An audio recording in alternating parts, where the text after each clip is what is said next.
Stars and Stripes is the U.S. military's newspaper. Usually they get to ask all the questions. Today, you do. What's it like to be a reporter in Iraq? Why do they run stories that sometimes seem critical of the military? And hey, do they have any jobs? With us this morning, we have Sam Amran. He's the European Bureau Chief. Joe Giordano, he's the Middle East Bureau Chief. Matt Bush, Marketing Manager. Cheryl Buznita, who is also in marketing. So welcome to the AFN Europe studios. We're very happy to have you along. And first question for you is, what exactly is the Stripes readership in Europe?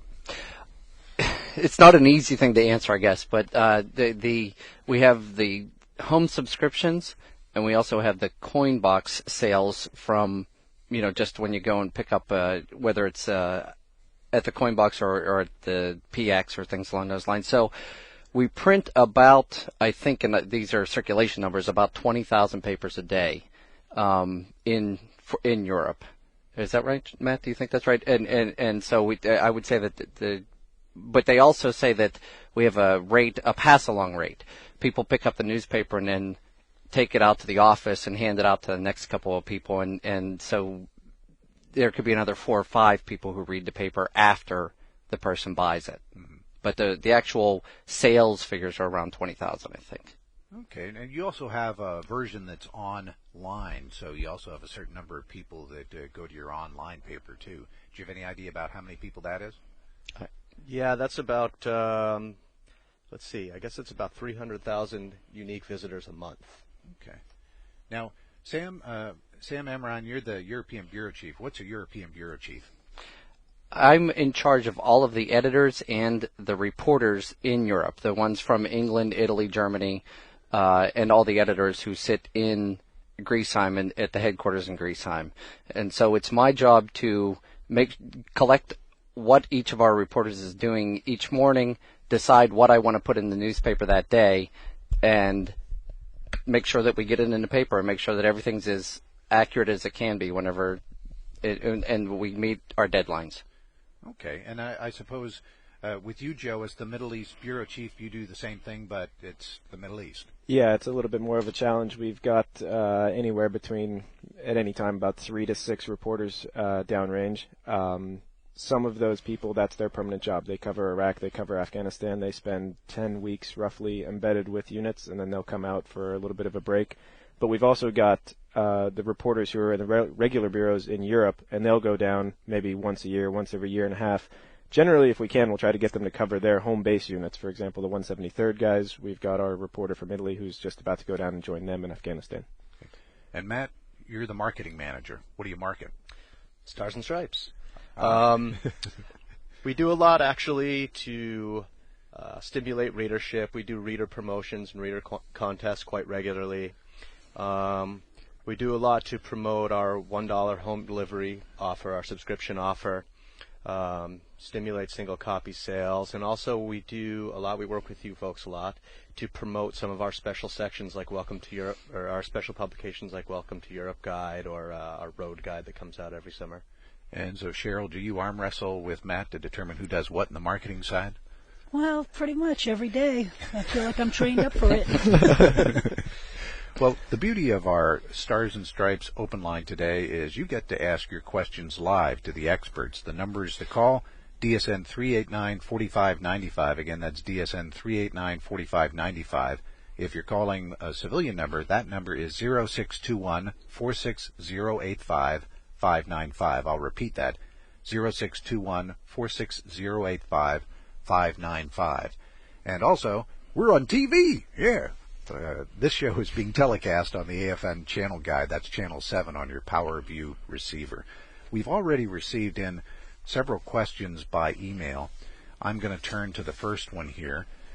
And this one is from the Tuttles. And the Tuttles say, there was an article December and August about priest Father Marcantonio, and this was a very inaccurate article and did not present both sides of the situation. Your paper would not print any of our letters that would correct this. And these individuals say, what happened to integrity and truth in reporting? Why is it that you did this? And they're I guess the central point there is the writer says that the paper wouldn't print any of the letters to correct some misconceptions.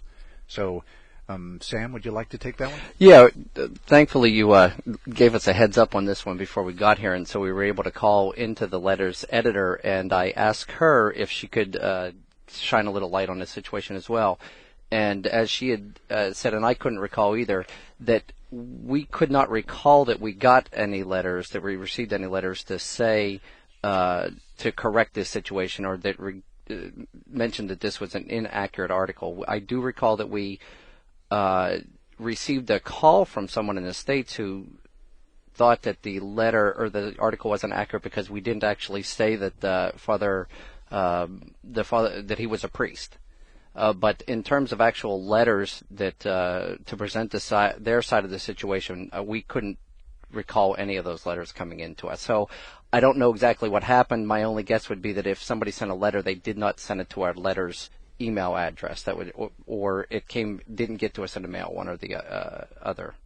So if someone would like to, say, correct the record on something to the letters to the editor section, for example, I believe you have that in your masthead. It's in the paper. Every episode or every edition of your paper, it says who to contact, the phone numbers, and so on. That's correct. So if someone hasn't seen their response to letters to the editor in the paper, what should they do?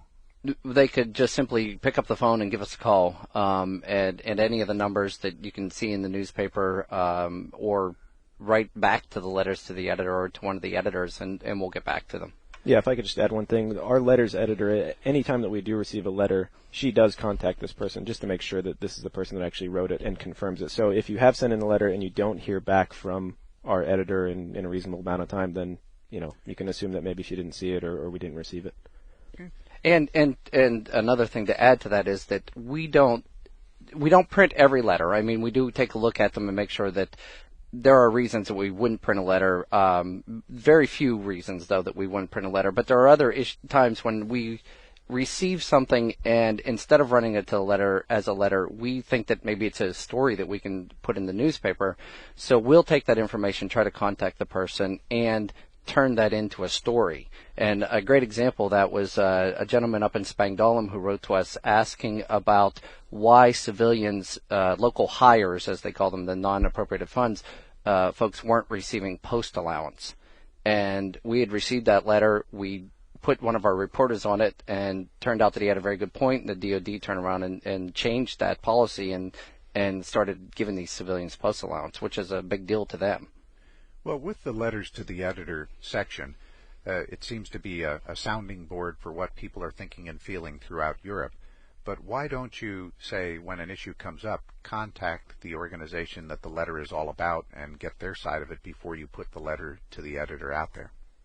Because it's designed just like a newspaper in the States. The entire idea of the letters to the editor is to allow these people to express their opinions, and as long as it's an opinion, then we're going to go ahead and let it run. If there's something in there that we know that is factually inaccurate, then we will deal with that.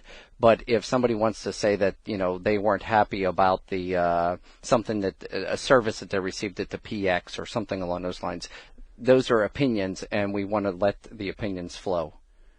Some years ago, letters to the editor would be anonymous. It would be a person who would send something in, and that it would be anonymous, or someone in Grafenwehr or something like that.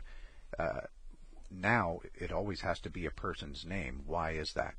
That happened quite a while ago that we made that change, and I think it was just simply because if you're anonymous, obviously people tend to say things that they wouldn't want to put their name behind, and sometimes I think you can be a little too critical, or you may be a little too unfair to someone or some entity, and we just simply, if you can't put your name to it, then obviously it's not something that you want to share with everyone else.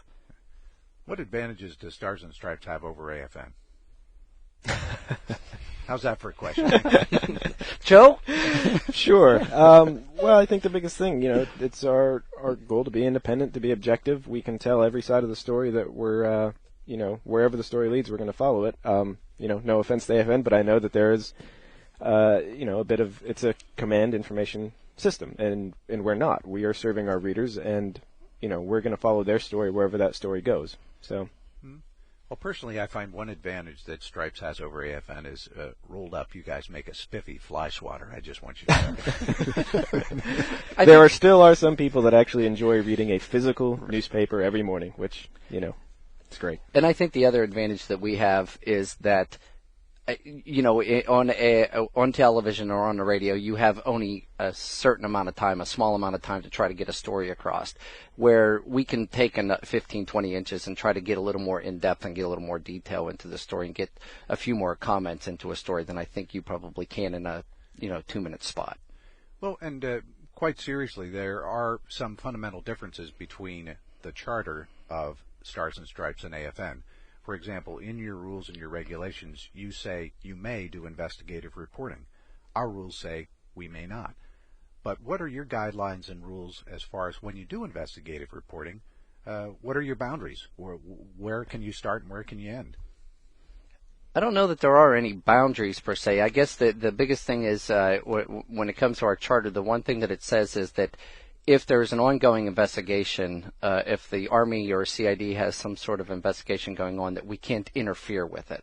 And so if we know that they're doing some sort of investigation and we start poking around and asking questions, we might have to turn that information over to them. But that's only if they have an ongoing investigation. If it's something that we've looked at on our own and we've come up with on our own and we don't know that the Army or anybody's looking at it, then there really aren't many boundaries into what we can do. Well, there's some letters to the editor where people will write in and talk about Stars and Stripes, and there'll be some people that are critical of Stripes being critical of the military. It's like, you are the U.S. military's newspaper. Why are you so critical of the U.S. military or people in the military? How do you answer that? Well, I think mainly it's that we're our readers' newspaper. You can call us the military's newspaper if you want, but we're serving our readers, and we feel it would be a gross disservice if we didn't report all sides of a story, whether you want to call it positive or negative, whatever you want to call it. If we're not being the watchdog for those readers, there's really nobody else here or downrange that's going to be doing that.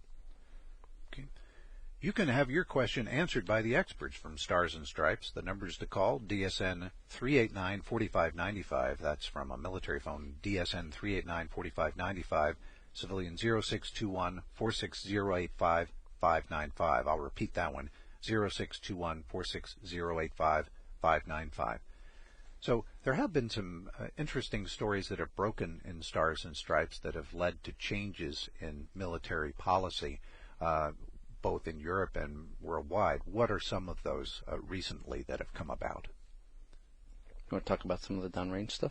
Well, go ahead. I think the big one recently for Europe was the post allowance. Yeah, the big one, I think, like as I mentioned, was the post allowance, where, again, we had a reader write in and say that he believed that the non-appropriated fund local hires should be receiving post allowance, and I think most people know post allowance is the civilian equivalent to the cost of living allowance for the troops. And I think we had a hand in that. I don't want to say that we had everything to do with it, but I definitely think that we had a hand in that getting moved along a little more quickly. And the ruling came down and said that it was, indeed they should be receiving the post allowance. The next step was that they weren't sure if what qualified as full-time and what qualified as part-time. We wrote those stories, and I think that helped make those decisions where more people are going to be receiving the post allowance than they originally thought. I don't know if the Air Force or the Army are happy about that because it's probably messing with their budgets a little bit, but, I think there's other stories that we've done. I can recall one in Baumholder where we had some barracks that I think that soldiers were complaining a little bit about and thought that the command wasn't listening to them about the condition of their barracks. And we wrote a story, tried to get as much information from we could from the Army before we ran with the story. And, within a couple of days, of course, they were out there fixing up the barracks. And so those are a couple of the stories that come to mind in Europe. You're listening to Stars and Stripes. We have the European Bureau Chief, the Middle East Bureau Chief, and the Marketing Manager and Marketing Coordinator in our studios this morning. DSN 389-4595, DSN 389-4595, or civilian 0621-46085-595. On your staff, you have some military folks that are reporters for you. These military reporters, though, they don't wear uniforms and they don't have their rank on their byline. Why is that? Because we want to make sure that we don't want that command influence. We don't want there to be any chance of the Army trying to tell. We have 3 soldiers and a sailor here, and another 4 or 5 folks in the Pacific as well.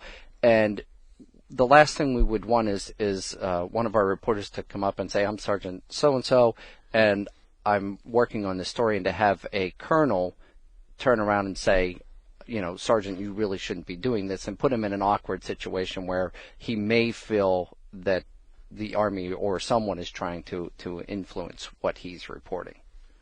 Do you get calls from commanders, officers, people of influence that try to have you not cover a story or change a story or anything else like that? No, because any of the stories, we don't kind of look at them as good or bad news. We look at them as news stories. And any of the stories which would have any issues, any controversy to them, we're going to go to the Army, to the Air Force, to the Navy to get their response anyways. And so, sure, from time to time, the public affairs officers may say, well, I've infrequently had them say, we don't think this is a story, but that doesn't happen very often. They do their best to get us whatever answers they can, because if we're bringing it to them, it's probably an important issue to the Army or to the Air Force as well.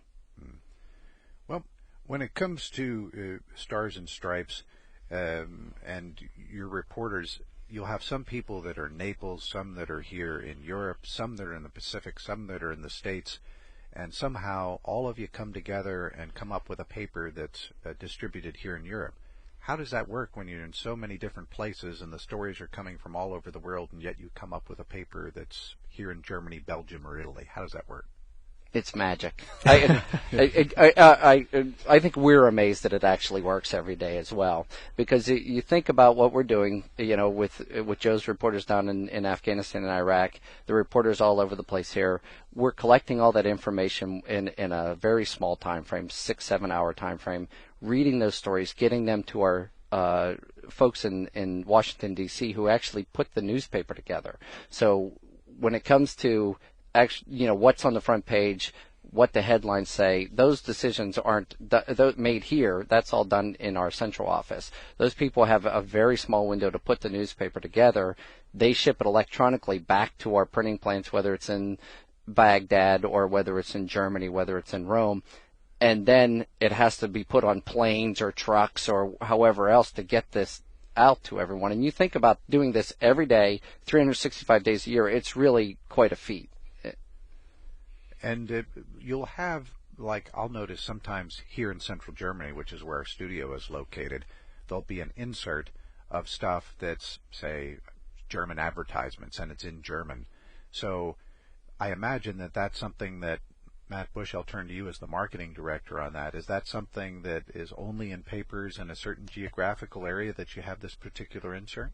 Most likely, yeah. We have the capability to what we call zone those sorts of inserts that speak to a certain region in Germany or all of Italy, something like that. So it's unique for each area.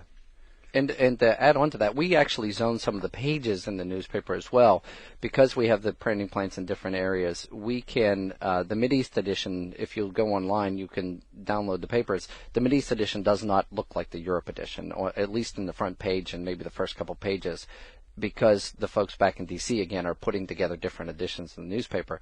So not only do the editions have different news in them, but even in Europe, we can have a UK front, we can have a Germany front, and we can have an Italy front.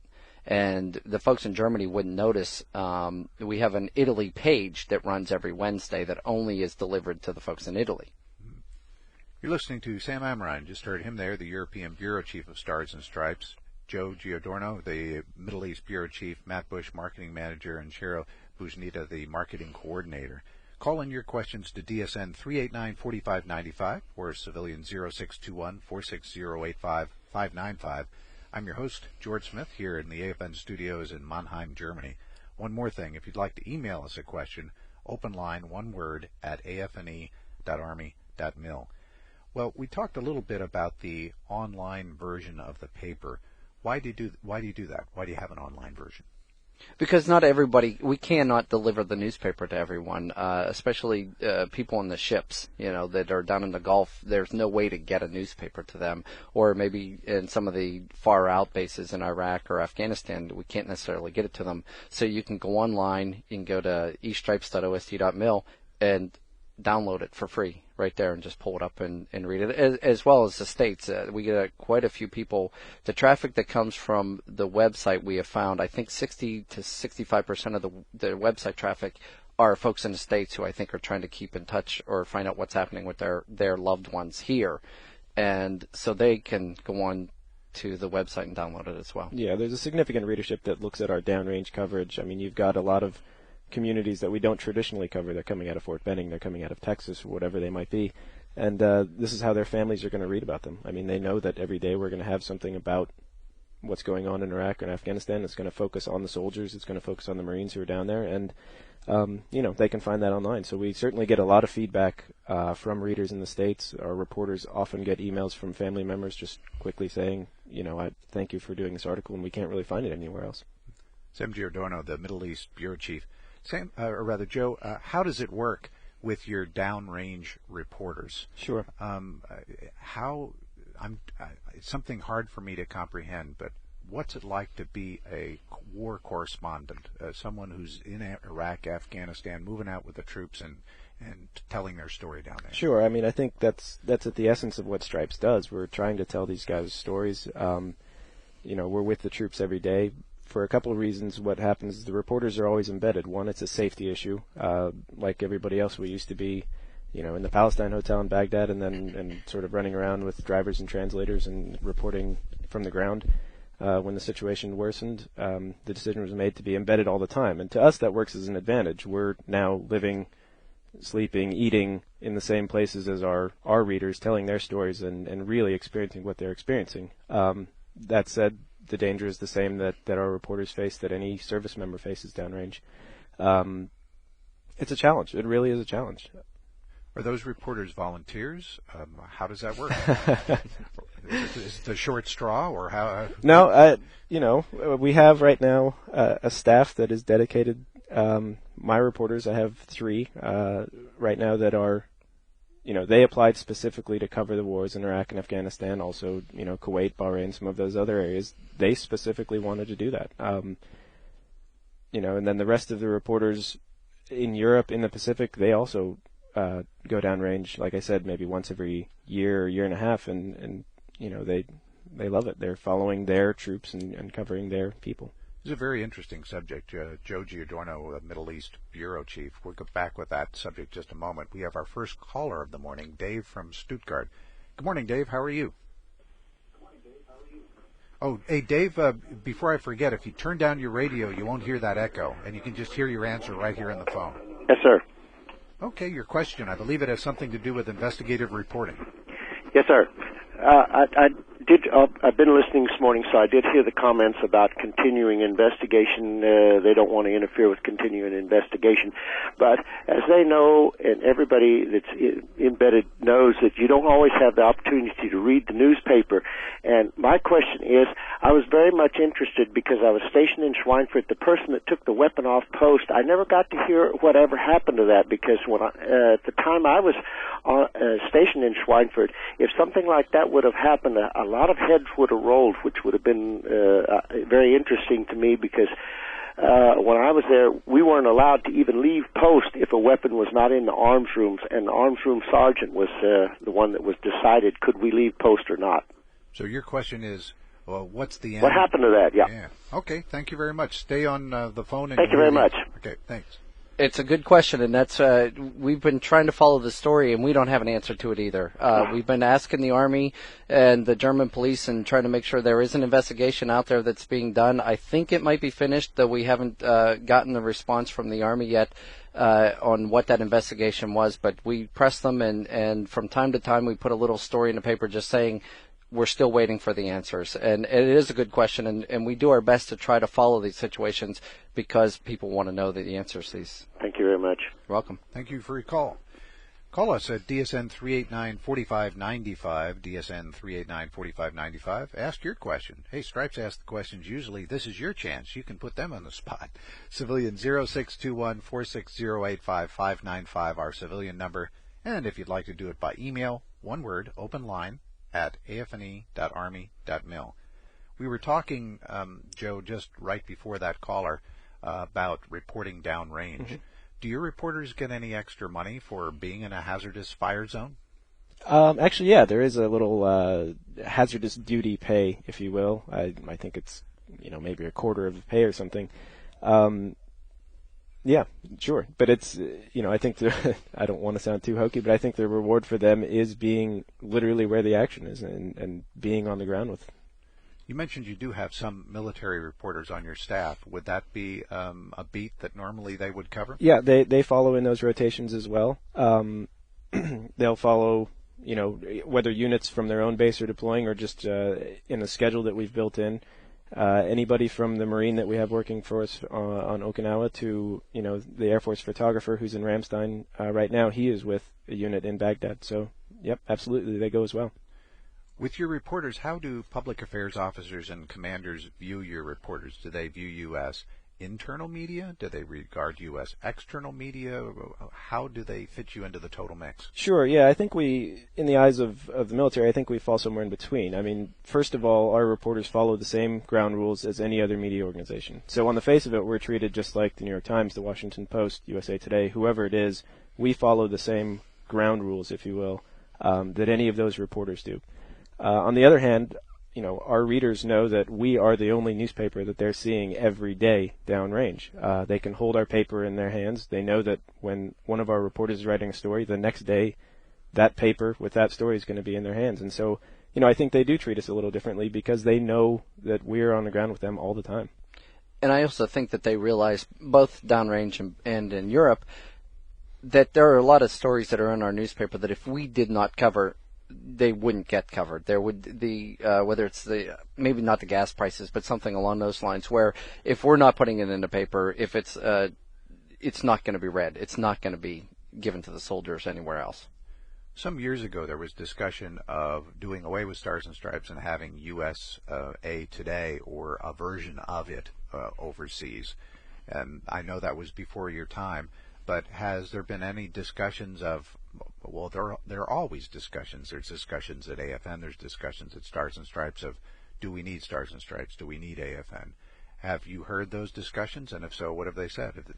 Is it future? No, there's no question. We're absolutely needed everywhere. Okay. We need more of it. More reporters, bigger budget.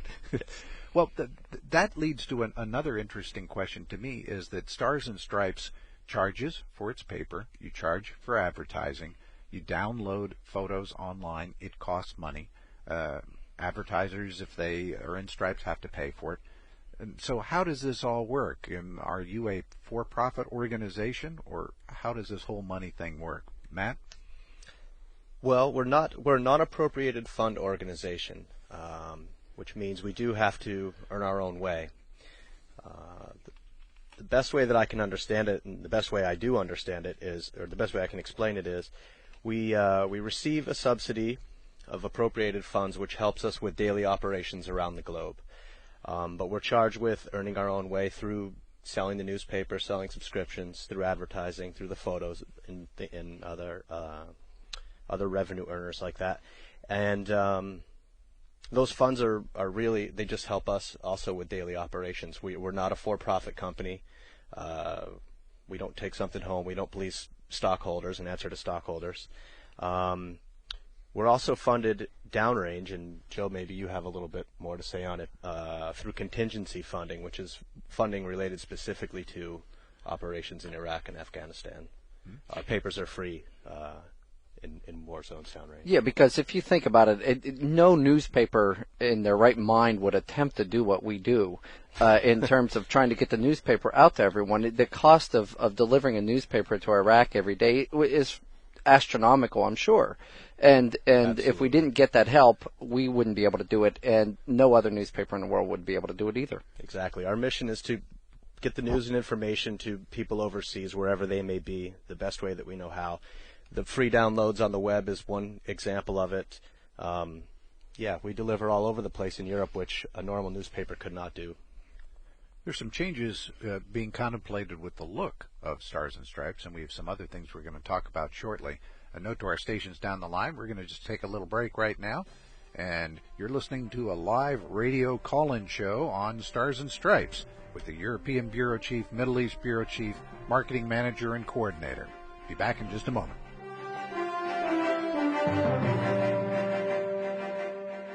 When you think AFN Decoder, you think TV, right? Oh no, it's far more than that. There are nearly 60 AFN satellite channels and 35 carry radio programming to satisfy almost every taste. Sports, pop, rock, country, news, talk radio, not to mention FM signals from every AFN station in Europe and Iraq. Just go to afneurope.net and click on the AFN Satellite Decoder Channel Guide on the bottom right of the screen. afneurope.net, redefining radio and television. Starting your own business as an FCC provider may seem like quite the endeavor, but with USAFE Services' team of professionals poised to help you, your business will really take off. It requires little capital, as USAFE lending programs have most of the materials and supplies you will need. And most importantly, mentors will be made available whenever you have questions or need that extra support to be successful. Contact your local family child care coordinator for more information.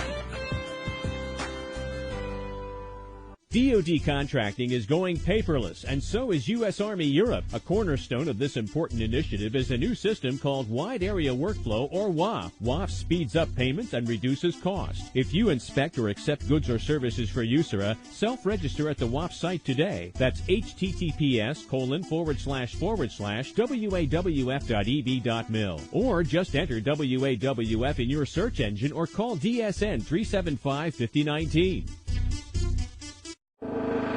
Make your dreams come true with Extreme Summer. The more fun you have, the more game pieces you get, the more points you earn, and the more chances you have of winning a variety of dream prizes. Get a game piece for every services activity you visit. You can earn points by bowling, reading, or going on a trip. There are thousands of things to do to earn game pieces, so get started now. Log on to www.extremesummer.com. Extremesummer.com for more info on how to play and win. Welcome back. George Smith here, your host, with Stars and Stripes, Sam Amrine, the European Bureau Chief, Joe Giordano, the Middle East Bureau Chief, Matt Bush, Marketing Manager, and Cheryl Buznita, the Marketing Coordinator. Phone in your questions, DSN 389-4595, or civilian 0621-460-85595, or email, open line, one word, at afne.army.mil. Well, say someone out there listening has an idea for a story. They want you to cover an event, or they've got a big expose out there and they want Stripes to break it. How do they get their story in the paper? How do they go about that process? They could send us an email, whether to even if they send it to the letters folder, that's fine. We have an email address which all the editors have access to. It's news, simply news@estripes.osd.mil. And if you have a tip, you can send it to there, especially if you want it to be anonymous, I suppose, to start. Or you can just give us a call as well. And, we can do it that way. The other thing is we have 17 reporters out there covering these communities. And that's how we really get most of the tips, is our reporters live and work in the communities that they're covering. And so people just simply walk up to them and come up with, give them the ideas. Do you look in, like, base newspapers, post newspapers for ideas about people and take it from there? I wouldn't say, yeah, sure. I mean, I do go on the Herald Post and the Herald Union and see some of the things that they've been doing. And if an example of that, I think, would be that we had a story a couple weeks ago where the Mannheim Clinic, and I could get this wrong, but the Mannheim Clinic had a shortage of doctors, and so they were having some problems with, getting everybody in to see to get a medical appointment. And so we took that story from the Herald Post, I guess it was, and we made some phone calls and found out that it's not just a shortage of doctors in Mannheim, it's a shortage of doctors throughout Europe and actually in many places in the military. Okay. So as far as the marketing side of things, Matt, we talked a bit about money and the role in Stars and Stripes. What does Stars and Stripes have planned for this summer in terms of marketing, special things that you have that are of interest to the listeners? Well, we've got a few things coming up or planned for the next few months going into the summertime.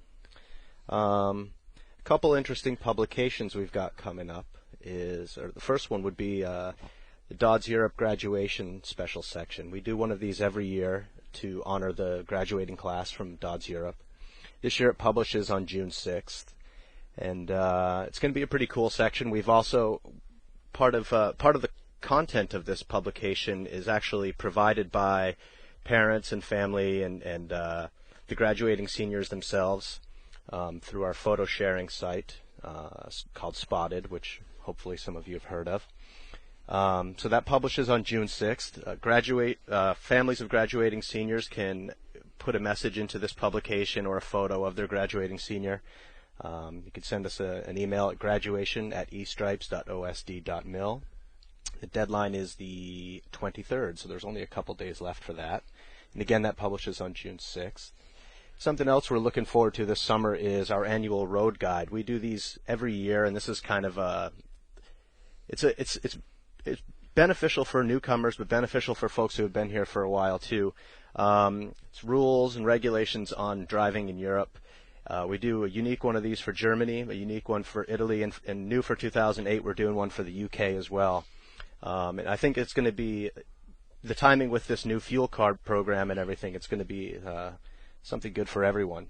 A good glove box companion to your living in Europe. Yeah. So that sounds like some good promotions coming up. Have you done any kind of surveys or research to determine what parts of your paper are the most viewed, or what sections or specials are the most interesting to people? We have done those surveys. Probably one of the most popular is our roundup section, which is a lot of stateside news, and that's usually right towards the center of the daily paper. I don't know. Yeah, I mean, anecdotally, if if you're downrange and you're with some units, they'll inevitably say, yeah, the first thing I look at is the letters. They're getting some direct input from their colleagues, maybe even themselves. Like Matt mentioned, the U.S., what we call the rounders page, they always kind of want that little tidbit of news from home. And then from the downrange perspective, I mean, they're reading about themselves. I mean, they're reading the stories that we're writing about their units or the units next to them. How about the comics? The comics is always a sore subject. Sometimes when we revamp the comics, we take away somebody's favorite comic, or we add a comic that maybe people don't like. It's absolutely, people love them, and it's always a big deal when we change it up a little bit. How do you figure which comics to keep and which to get rid of? Is it just sort of gut feel, or? I think it is. It's a decision made a little bit above our heads, but yeah, I think that it probably is. I think they try to find what the popular comics are in the newspapers in the States, because we're trying to provide the kind of that stateside feel for the readers over here. And so if there's a hot new comic out there, we'll try to get it in our newspaper. I think what was the name of the one? I was just trying to think of the one that was in our paper for a while, but then the guy just stopped to go do a television show. The Boondocks. The Boondocks, yes. It was a popular one, but he stopped writing, and so then we had to replace him. You also have extensive local sports coverage there of high school sports from all levels. Who covers those, and where do you get the information on that? We have one guy that does all that coverage. Matt one Bush? guy. No, Rusty Bryan. And that's another of the content of our newspaper, that if we didn't provide it, you really wouldn't get much of it anywhere else. But a lot of that, when it comes to the week to week, whether it be for the softball games or the track and field meets and things along those lines, we rely on the coaches to give us calls, because there's just no way that we can get there. 20, I think I counted yesterday, there were 29 high schools. There's no way to get to all of those events on a weekend, and so we rely on the coaches to call us every Saturday and give us the results of their events, so that we can get something in the newspaper. Now this weekend, of course, the soccer, track and field, and softball championships are all going on, and we will have reporters help Rusty go out there and cover, and our photographers go out and cover all of those events, so that we have somebody at every one of the championships. You're listening to a live radio online call-in show on Stars and Stripes. For our stations down the line, we're going to go to 11 o'clock this morning, so you still have a chance to have your question answered by the Stars and Stripes experts. Well, you have comics, you have everything really that most stateside newspapers would have, focusing on the news and information of interest to the people living here in Europe. How popular is the section there about what's happening in the United States? Do you have any gut feel from people on if they like that or not? Sort of a summary of what's happening in the United States at this moment in time? Sure. I think especially downrange when, guys aren't able to see a newspaper every day, they want to pick it up and just get a little flash. It might not be, the in-depth major news story that's happening. That'll obviously be in the national news section, but they love looking at that section and just kind of finding their state and seeing what people are talking about back home. So, one thing that a colleague of mine did just a little while ago is that her son was in the sports section and heading a ball into the goal, playing soccer in the Kaiserslautern area, and she went online and found out that she could get a copy of that photo for a certain amount of money. That's a service that I wasn't aware of, but is that pretty much true of any locally produced photograph? If someone would like a copy of that photograph, they could go to you and get a copy of it for a fee? Yes, and sometimes I don't know all the rules, but sometimes there are not fees involved, and I can't think of there are instances where we get the base newspapers or somebody calls up and says, we'd like to run your photo, we'd like to run your article, and there is a form on the website, if you can find it. I'm not sure exactly where it is, but that you can go and fill out this information and request this. The folks back in D.C. make a determination who has to pay for things and who doesn't. But yeah, if you just simply look at there on the photo, there's a little tag that says buy, and you click that, and it'll take you to fill out the form and get all the information you need. You have a rather extensive classified ad section there. How do you figure out what's a legitimate classified ad from a U.S. ID card holder and what's somebody that's trying to just rip people off? Well, when someone submits a classified to us, it's kind of a tricky thing for us. But when someone submits a classified, part of the form that they must fill out includes a space for military address, an APO or FPO address, and so really that's our filter. Mm-hmm. We rely on people to let us know. We don't do a lot of investigation. It would be simply too much work to find out if someone's trying to rip us off. You have a question? Phone us at DSN 389-4595, civilian 0621 46085-595. Matt Bush, Marketing Director, Guru, Head Honcho. Question for you, sir, and this one is subscriptions. How can someone get Stars and Stripes delivered to their home? How does that work? You can call us up using the numbers in the paper each day, or send us an email to subscribe@estripes.osd.mil. We deliver everywhere on post in Europe, and we do have a number of economy routes, off-post routes, in the major military communities in Europe. So drop us a line and let us know where you live, and we'll get you set up. $1 a week. I suppose it depends that you won't deliver everywhere in Europe, I suppose. Off base, you mean, or off base? Yeah. Yeah, no. It's really, it depends on where we have existing routes and maybe how many other interested folks are in your neighborhood, and we could possibly even start a route for you. But we can't deliver to everyone off base, unfortunately. Okay. Well, we mentioned before that some possible changes are coming to the look of Stars and Stripes. What changes are you contemplating as far as how the paper looks? I think we're always looking to put out the best looking product that we can. And so, there are times whenever we look at the paper and we think, well, maybe it doesn't look the best that it can today. Or over a span of time, we may worry that the paper looks the same every day. And so we're always trying to change it up a little bit. And it's not an easy process, and you don't want to just go in there and try to tinker with things and say, oh, well, that didn't work today, so we won't do that again tomorrow.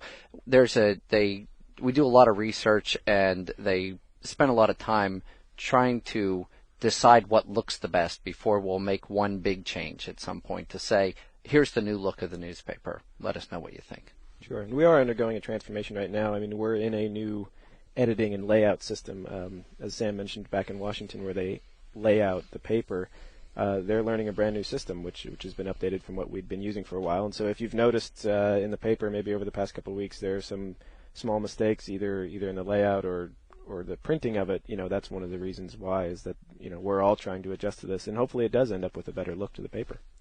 Sam Amrine and Joe Giordano, the European bureau chief and the Middle East bureau chief. Every now and then I'll see this fellow that pops up in the paper called the Ombudsman. What is an ombudsman, and what's his role? Yeah, the ombudsman is essentially the reader's advocate. He is supposed to be essentially a referee.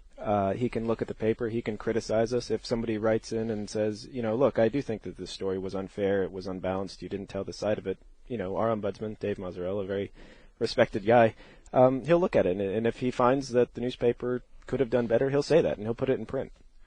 I've seen he also has a blog out there where sometimes he'll put things in his blog, but it doesn't necessarily appear in the paper. Is that correct? Some things go in the blog that don't go in the paper, or eventually will we see it in the paper?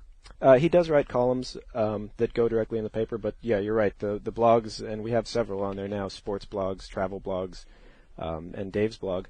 I think that's one thing that you'll just find just on the web, which hopefully it enhances people's experience.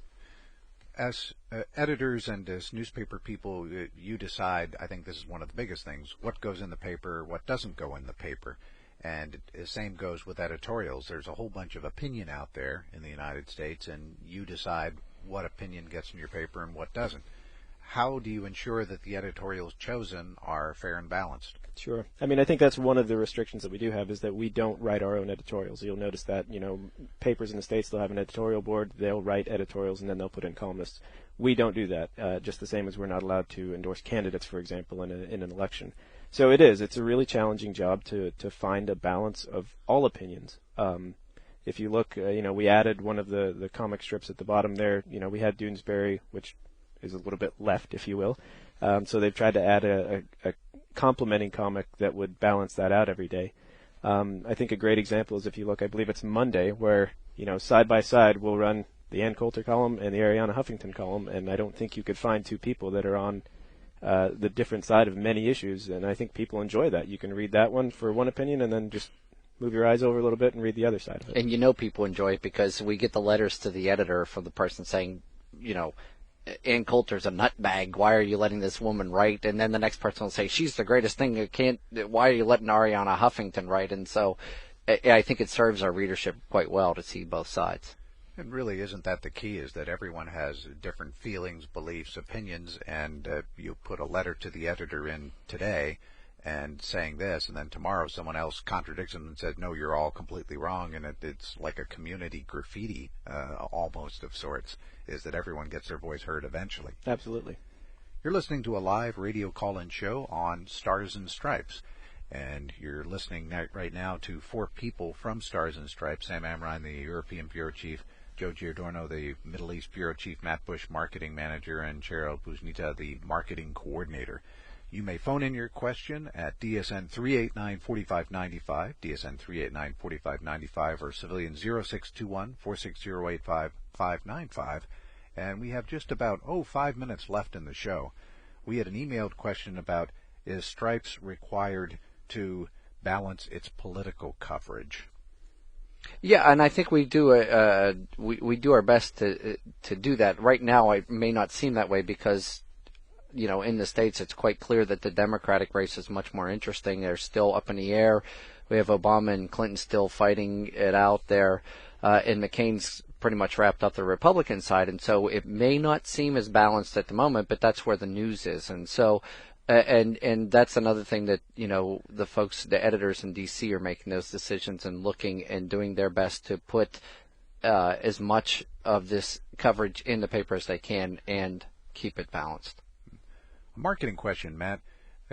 You have different contest giveaways and neat spiffy things that appear in Stars and Stripes every now and then. How do you determine what contests and giveaways that you support or will do?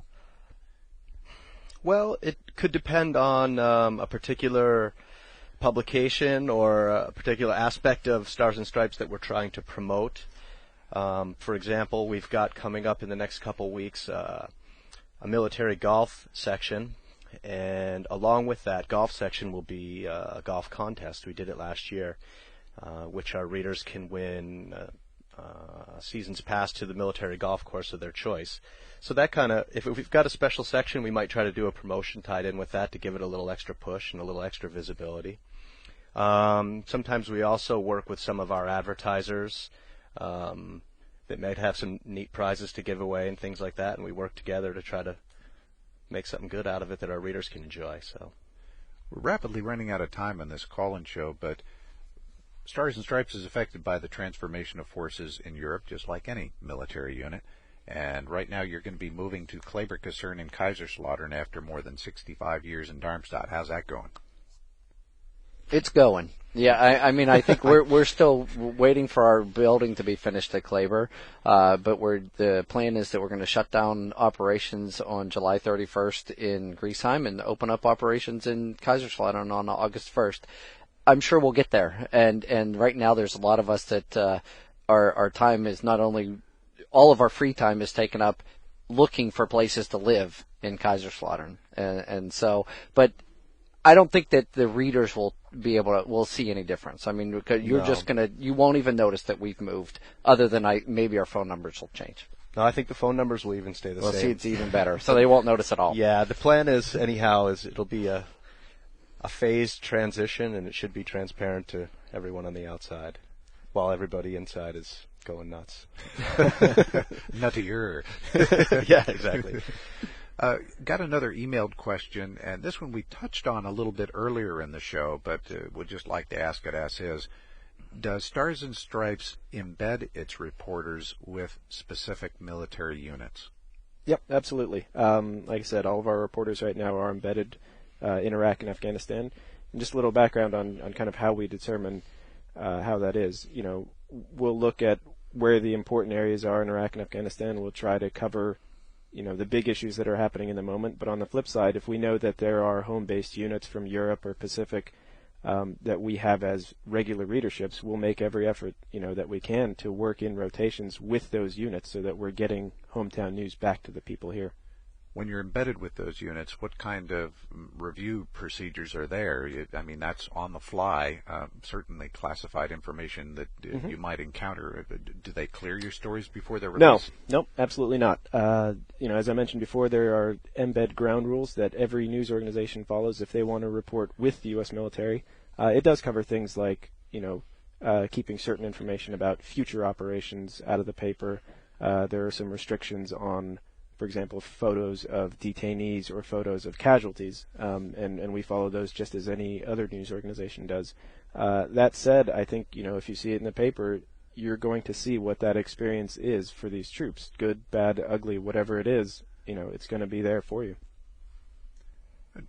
We're just about done with our show. I want to take a quick chance to go around and see if you have any final thoughts. Let me go to you first, Sam. Any final thoughts for our listeners? Mainly just, I wish we would have gotten more phone calls. I'm always interested to see what the readers think of the newspaper. And so, whether it's dropping us an email or just picking up the phone and giving me a call, I'm more than happy to talk to the readers. I want to know what's going on. Certainly, if you got a news tip, give us a call, and we'll do our best to get something in the newspaper. Joe, your thoughts? Mm-hmm. Sure. Just one quick thing is that over the past several months, as a lot of Europe-based units have deployed, we've gotten direct requests from people, whether it be people in the command or family members, saying, look, our husband, our wife is at this base, and we'd love if you could go try to cover them, and we try to do our best. So again, as Sam said, if you've got anything that you'd like us to look at, please call us, email us. Matt and Cheryl, anything from the marketing side we didn't cover? A couple shameless plugs. Yes, well, I'd like to say that the unique thing about Stars and Stripes is that we do give our readers a chance to put something tangible in their hands with the promotions. And recently we had a Blue Man ticket group promotion, and we had a winner from Wiesbaden, Connie Faber, and her husband will go to Stuttgart and see the show and stay overnight in a really nice suite at the Millennium Hotel.